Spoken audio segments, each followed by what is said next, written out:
Hi, another episode of Unlocking Medicare. Your host, Tyrone Carr. Today we have another special guest, Andrew Kistner from the Oxford Center. So welcome. Thank you for coming in today. Thanks for having me. You're welcome. So tell us a little bit about the Oxford Center. I've had the luxury of you showing me the facility, 70,000 square feet. Yeah, roughly somewhere in there. And I mean, I was just taken back at what you guys do and what you're about. Because as I shared with you before, I thought it was like a addiction recovery type place. Completely not what it was. Not saying that those aren't needed, but Right. But certainly not what you guys are about. And so I was just fascinated because in today's world of modern day medicine and things that people are dealing with chronic health issues, and I was just, wow, what a great facility and the services that you guys provide. Right. So, that's why I was like, let's get you in a podcast and just see if we can bring some exposure. And as I've shared with you, I have a friend. Their 9-year-old daughter is going through some issues, and so hopefully you guys are going to connect. And I know there's some communication. So tell us a little bit about Oxford Center, Tammy Peterson, and all the good things you guys are doing. So on the addictions thing, we used to be called Oxford Recovery Center. And then I think at the beginning of 2023, because I was struggling from a marketing director perspective, of like Google wouldn't let me advertise because we had to have a certificate for addictions clinics. Like, well, I'm not an addictions clinic. And even social media from Facebook or Meta, I struggled to put ads out that had nothing to do with addictions because they classified us as so. So we changed the name beginning of 2023 to the Oxford Center, which doesn't tell what it is. But so we offer a ton of different services.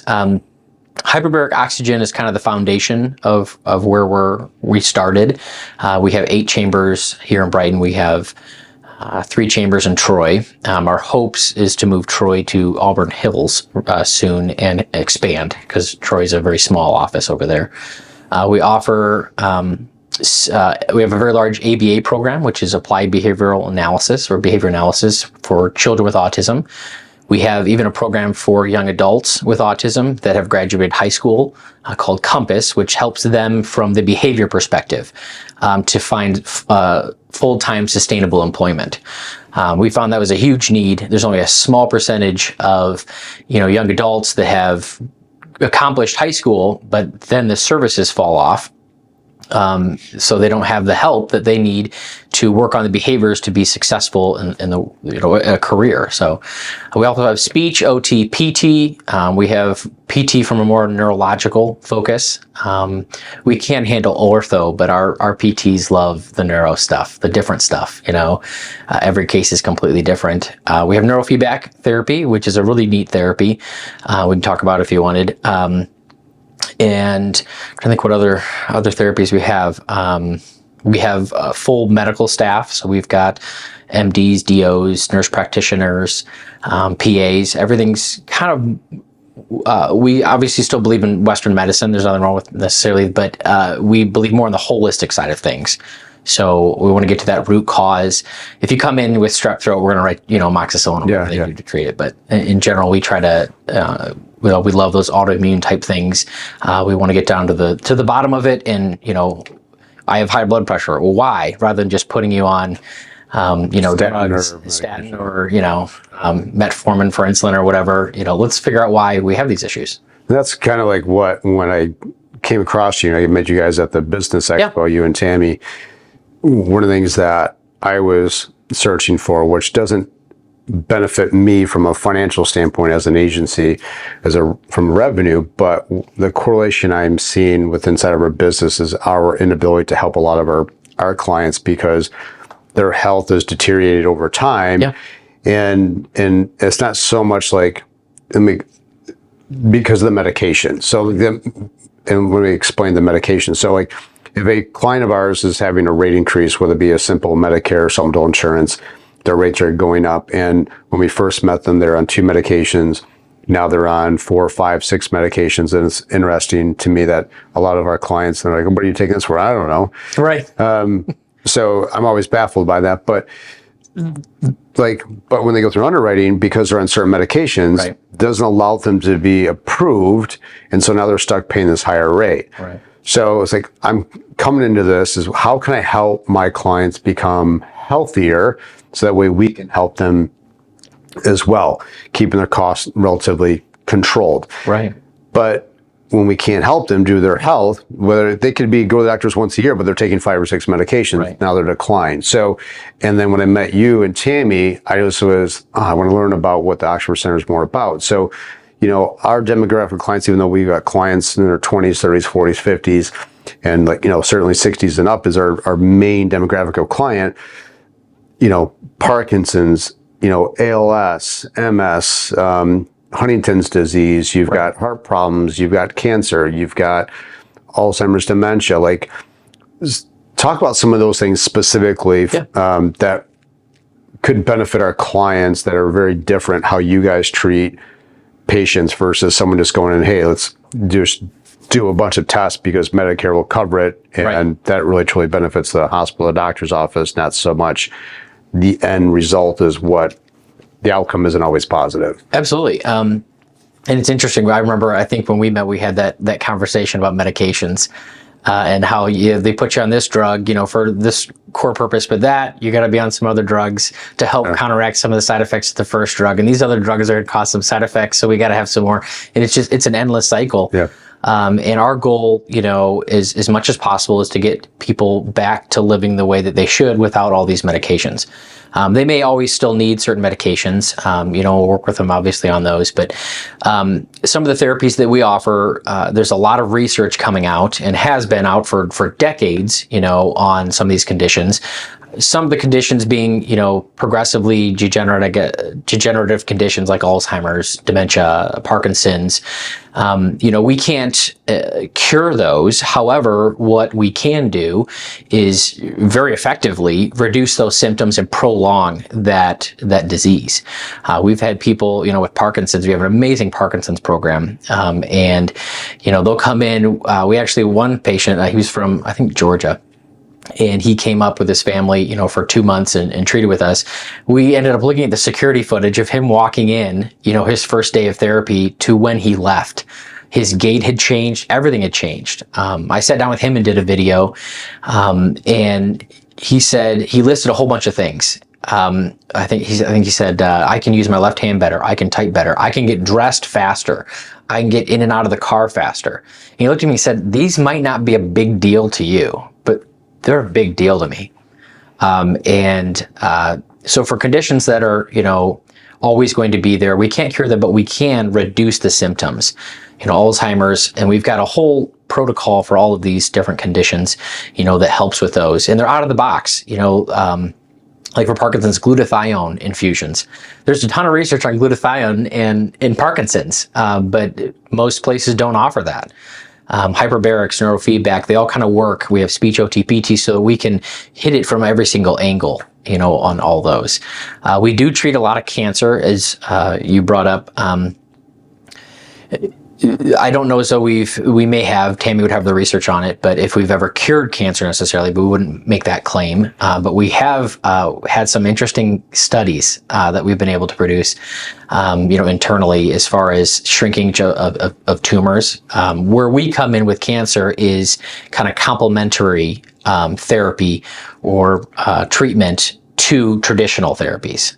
So if someone we treat a lot of breast cancer, so they may be going through chemo and radiation and other therapies, and treatments from the Western medicine side of things.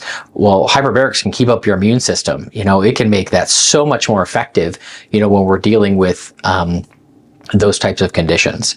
We did have recently a gentleman that had a brain tumor, a glioblastoma, I think is what they call it. And I'm just a marketing guy, so I'm just regurgitating what I've heard. And so what they do is they cauterize that tumor. So they break off that blood supply in his brain. And he started treating with us, I believe, right after that happened. For healing, and they went through, I don't know how many he did, but did a ton of different therapies through us. And when he went back for his 3-month checkup, the doctor was absolutely floored at the size, how small the tumor was. So they have this size now. When we cauterize it, it's going to be this size when we're done. At 3 months and 6 months and 1 year, as it slowly shrinks, and they were absolutely amazed at how small it was, like unheard of. we had another, it was a younger patient, I think it was a lawn mowing accident, and they told him that he would be out for a certain period of time, like a year from sports or whatever, because they had regrow bone, and he treated with us, and he was, I think it was soccer, back on the field in a couple of months. Because the way that hyperbaric oxygen therapy works is it gives your body the ability to heal itself. And that's why we can treat 100 different conditions with it. I mean, isn't that what they say? And this is what I've read and in videos I've watched is with like cancer, when you bring oxygen to it, it essentially kills it. Yes. And so is that essentially kind of like what the hyperbaric chamber does? Absolutely. Yep. And it reduces inflammation. It creates and circulates stem cells. Research shows, I think it's like 800% the amount of stem cells you have after like 20 sessions of hyperbarics. And it under the pressure that, we put on you in the chamber, and then we introduce 100% medical grade oxygen, it goes to every single cell that you have. It even puts oxygen in your plasma. That's what the pressure does. So, and all that it does reduces inflammation, all kinds of different things, but it gives your body the ability to heal itself. Do you ever watch, I don't know if I brought this up when we were chatting, I think his name's Kent Hovind. Hovind. He used to be called, I think, Dr. Dinosaur or something. But he came to our school, in our church when I was in 3rd grade. He told a story. He's a big believer in hyperbarics. He's a creationist, and it was really neat when I think he tells a story. It's all over of, how in Jurassic Park they had the mosquito in the amber. Yeah. Well, the same type of thing, but they found air in amber, and they tested that air, and it had somewhere in the realm of 35% oxygen or 40% oxygen, and pre-flood, you've got increased atmospheric pressure and you have more oxygen. And you wonder, how did people live 3, 6, 7, 800 years old? That's how, is increased atmospheric pressure and increased oxygen. And it's really, really neat, the study he went down on, pre-flood days on how the earth actually functioned. And he tells all kinds of different stories of hyperbarics. He went into a chamber, I think, in Texas. But it's neat stuff when you consider what the healing powers of oxygen are. I mean, what I read is fascinating. And if you would share, Tammy's experience with it, what kind of led the Oxford Center to where it is today. Yeah. And why she founded it with her own daughter, which I find that watching that is just fascinating to me. Sure. So when Tammy, who was a single mom, school teacher, special ed, I think she was in special ed teaching for like 25 years. When Gianna was 9 years old, Gianna woke up and she wasn't normal, wasn't right. I think Tammy was already at work. She owned a little coffee shop too. And Tammy's dad called and said, "Hey, something's wrong with Gianna. She's walking funny. She looks like she's drunk, and something's definitely wrong." And so Tammy said, "Well, take her to the doctor. I'll meet you there. Let me get settled and I'll head over there." By the time that that things got scary, is Gianna couldn't eat cereal. She couldn't find her mouth with a spoon. And so there's something going on, definitely. So they got to the hospital, and she kept shutting down. But at the time they got to the hospital, she couldn't walk, she couldn't talk, cognitively probably about 1 year old, and couldn't see, just for lack of a better term, a vegetable, And so they did all kinds of testing, lumbar puncture and whatnot, and they diagnosed her with a severe case of viral encephalitis, so swelling of the brain. And she was there for a number of days. They wanted to take her to ICU, and they actually told Tammy, "Hey," the nurse sat down and said, "We should probably take your daughter to ICU, but I want you to understand that if we do that, you won't be by her side anymore." And Tammy knew exactly what that meant. She ended up pulling through, and they sent her home. They said that she's going to die from a seizure or in her sleep, but just enjoy the time you have left with her. So that wasn't going to work for Tammy, You've met Tammy. She's probably the most tenacious person I've ever met, and one of my best friends I've ever made. And so she started researching. This is back in 2006. She was in Yahoo groups. There was barely social media at that point. And she was in a group of a bunch of mothers that had, kids with similar conditions or circumstances. And there was a mother from Malaysia, Australia, one of those, I don't quite remember, that contacted her and said, hey, we're treating in hyperbarics or HBOT for near drowning, but there's a person that sounds very similar to your daughter that's treating next to us. And she came in a walker or a wheelchair, then a walker, and then left dancing. And Gianna grew up as a little dancer, so Tammy took that as like research, as medical research, and she went to the hospitals. And most hospitals have hyperbaric units, and they treat 14 insurance covered conditions, and that's it. Even though in other countries, of the world, they treat tons of neurological conditions. In the U.S., it needs more research. It hasn't grabbed on, or there's other extenuating circumstances as to why we don't use it more in hospitals. So she had to fight to get her daughter in hyperbarics because it's not something that we do in the U.S. So she went from one doctor to the next. Finally, a doctor came into her coffee shop who frequently frequented there, who had just got certified in hyperbaric medicine as an MD. And tons of connections, and God was behind the scenes, of all of it. And they finally found a doctor to write him the script for oxygen. Because her primary doctor wouldn't. Oh, no. No one would. Literally, people were like, no, it won't help. You're wasting your time. You're wasting your money. Just let her die, And so she finally found a doctor to write the script. Then they had to convince the hospital. Because the hospital, again, was like, no, we don't treat kids here, and we don't in hyperbarics, and we don't treat neurological conditions. It's who knows. And why? Why is that? We can go on about that all day long. And so finally, she convinced the hospital to let Gianna treat, and they were all set. They're ready to go. And the hospital called shortly before treatment and said, hey, it's $2,000 a day, and we need a $72,000 down payment in order for you to start treatment.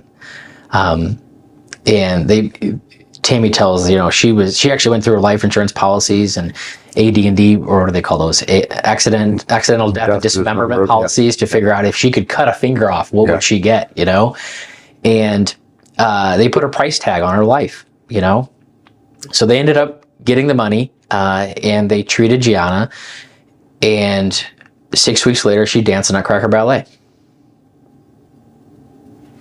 Sent her home to die, couldn't walk, couldn't talk, lost 9 years, by this time she's 10, of cognitive function, brain damage, and now she's working on a master's degree, and it will be a doctoral candidate. She's brilliant. It's fascinating. I mean, what a great story, testimony for people to hear and to be encouraged. But then the other side of that is, I know what I've researched and what I've learned with Western medicine is there is a price tag. There absolutely is. And if you don't have certain monies or whatever, because the hospitals don't make money off of it, well, then you're just a casualty. Right. And it's and that's what led me to what can I do to at least just bring some resources or information and ultimately let my clients decide what they want to do. I have nothing to financially gain by you sitting here. I'm not making any money if you guys, my clients go to Oxford Center. But if I can just bring that to somebody, if it's just one person out of our however many thousand clients that we have that can, benefit from this, that their life could be transformed or life could be prolonged, or they're just, it's prolonged, but with better health, quality of life, that's a huge win. And so that's kind of what I was hoping that, my clients could get out of this, and watching this video and just doing some research and coming, just having a consultation with you guys. And because again, it's let's just put people on this medication, and what they don't realize is that all you're doing is you're treating the adverse reaction of 5-6 medications that really aren't doing anything, but what damage they're doing to your kidneys and your liver, among other things. Well, the symptoms. They're treating the symptoms. It was I was watching TV last night, and it's anxiety depression medication, and I forget what it is. It's another medication. I feel like that's all we see on TV now is insurance, I'm insurance, and pharmaceutical and attorneys. Yep. And here's this medication they're advertising, but it's going to treat you for anxiety, depression, but it may cause you to have suicidal thoughts and blah, blah, blah. So I'm like, okay. It's like people, don't you, like, you see this, like, do the research. It's there if you do the research and stuff like that. And so a lot of it, so much as our diet and whole foods and processed sugars and all that stuff that I've learned. And I've changed my own life, personally, because I don't want to be in that same position that I see so many of our clients in, as they're taking 5, 6 medications, and they still may only go to the doctors once a year, but I don't want to be taking 5, 6 medications, let alone paying for those medications. So, so I guess, hopefully this video will just grab people's attention, and maybe they'll just, maybe do a little bit more research, educate themselves, give you guys a call, check you guys out for themselves. I just found the facility just absolutely mind-blowing, fascinating. I'm just happy to. It's a cool learn actually what it actually is, and it's a cool place. What it isn't. So, I appreciate you coming in, and so absolutely. And for just our viewers, man, please check out the Oxford Center. Watch the videos. Tammy being interviewed by Andrew here, and kind of testimony and her daughter, and you can't be. It's just a testimony miracle, but how the body really works, and if we do things according to the way we should. So please watch this video, check them out, give them a phone call, walk the facility. If you know somebody that may benefit, please have them reach out to the Oxford Center. Then we'll put ways to contact them and a link. And so thank you again for watching this episode, and stay tuned to the next video. Thanks, man.